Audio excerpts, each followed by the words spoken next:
Welcome to another amazing episode of Back to the Past, Present, and Future. I hope you enjoyed the previous episode because on this episode we're going to be heading forward to an entirely new generation. You betcha, we're heading to the 1980s and 1990s. In these decades we're going to be exploring topics ranging from entertainment to international events. So sit back and let's head backwards and forwards to the 1980s and 1990s.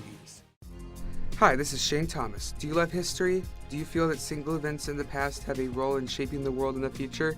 Then stick around and tune into Back to the Past, Present, and Future, the show that takes a specific decade in history and discusses 2 to 3 events and how they changed history from then on. So sit tight and let's explore the past on Back to the Past, Present, and Future.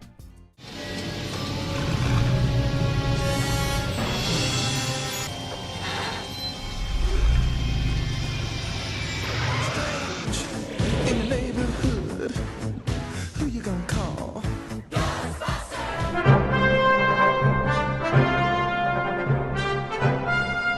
The 1980s, most likely and notably one of the most influential decades of the later part of the 20th century. This decade has had an influence in almost every sector of modern society, from the technology we use all the way to the shows we watch. Does anyone find themselves glued to their MP3 or mobile music player? Well, that's thanks to one of the most famous products of the 1980s. Nothing says the 80s more than the Sony Walkman TPS L2, also known as the Walkman. The Walkman was revolutionary in that this clunky 14-ounce square made it possible for anyone to listen to their own personal music on the go whenever, wherever they wanted. This gave people a sense of control over their music.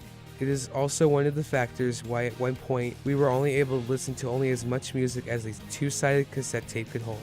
We are now able to carry more music in the palm of our hands than our parents were able to stock on their shelves times 10. Current music devices such as the iPhone X and the Samsung Galaxy S10 have evolved so much in the last 20 years that they can now hold approximately 12,000 songs, and they keep advancing each and every year. This little device and the cassette tape didn't just evolve how people listen to music, it changed how all music was distributed. For the first time, what is now known as voice memos was now possible.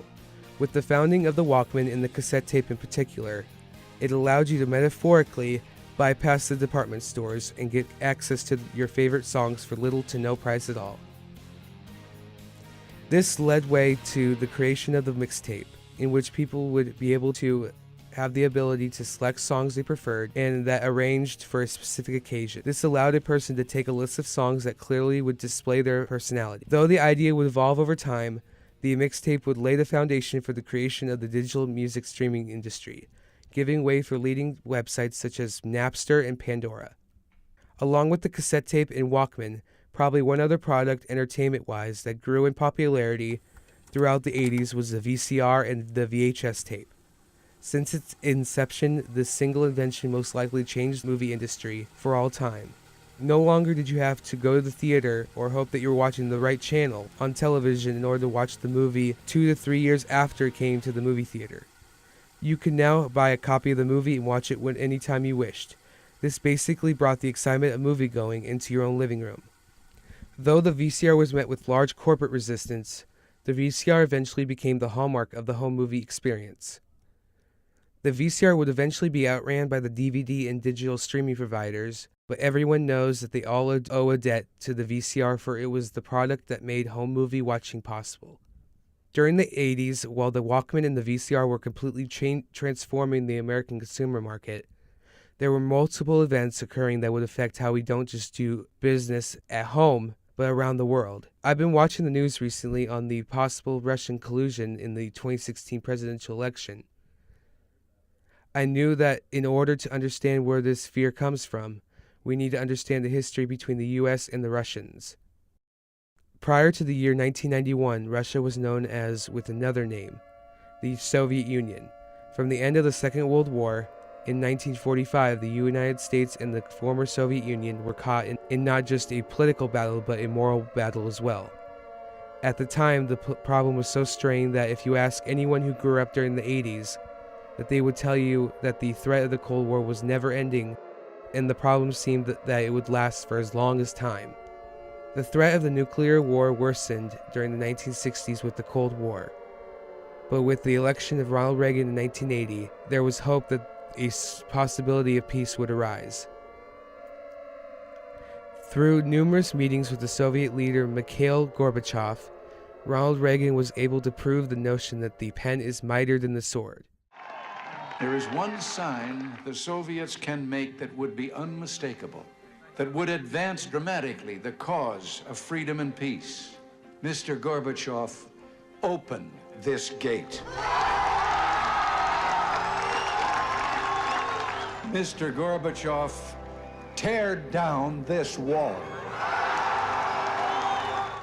Throughout the 80s, the Soviets were attempting to expand their territory, with their attempted invasion of Afghanistan in the early 80s.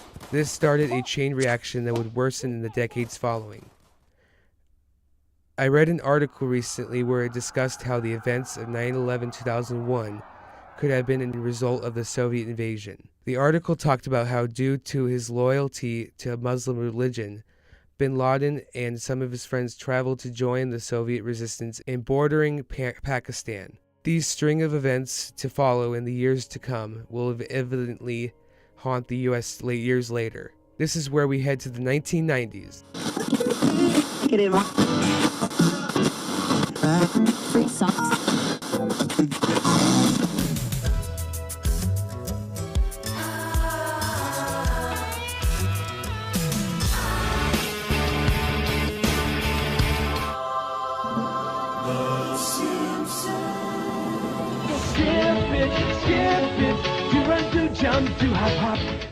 The 1990s, I have always thought of the 90s as the decade when the modern world began.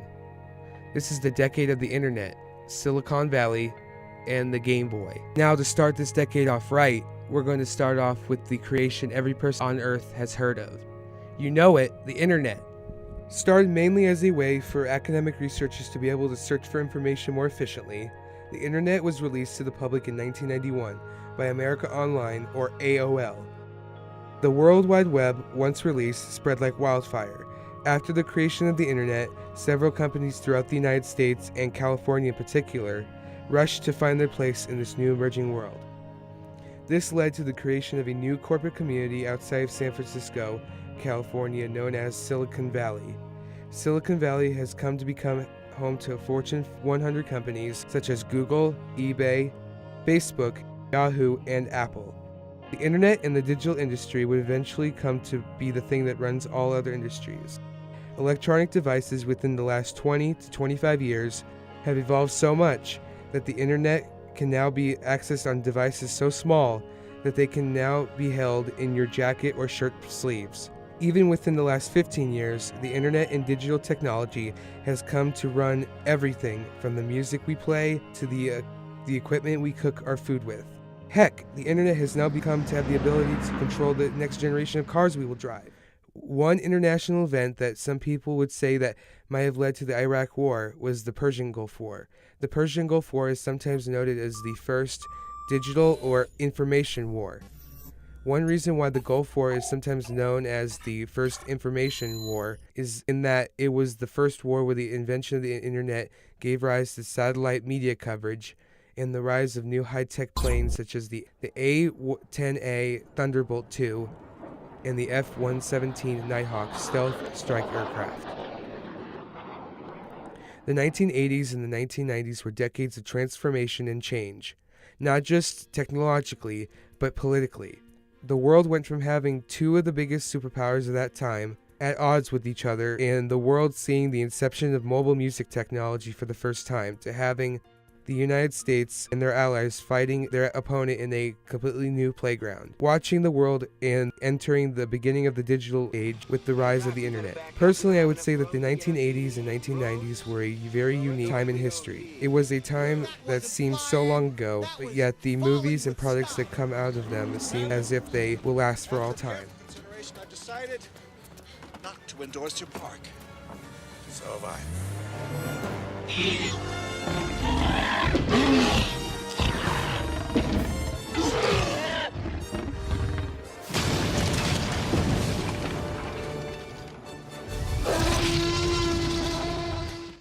You have just listened to Back to the Past, Present, and Future.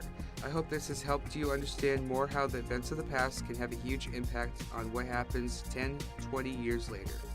I hope you enjoyed this segment, and I hope you have a great day. See you next time on Back to the Past, Present, and future!